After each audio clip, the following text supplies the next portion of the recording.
Les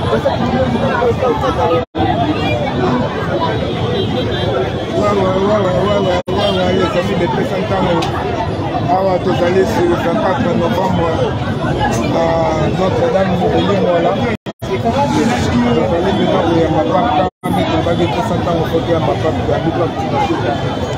Totala le moto ya bato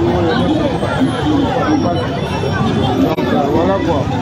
Soyez les bienvenus na mboka Congo tuyambie kitoko nyonso cœur de la nation ya mboka ebele et puis lelo na mboka la biso Congo donc c'est vraiment makasi pour Pesantamo. Voilà.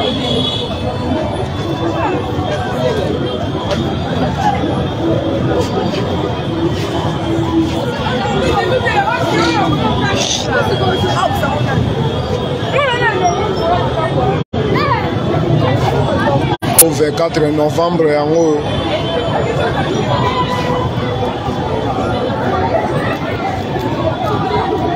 événement monde entier va se là, événement monde entier va se là.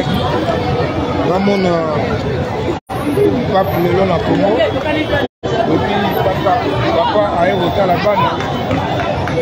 Voilà quoi, mon toujours de la papa na biso. Papa de mieux na motema.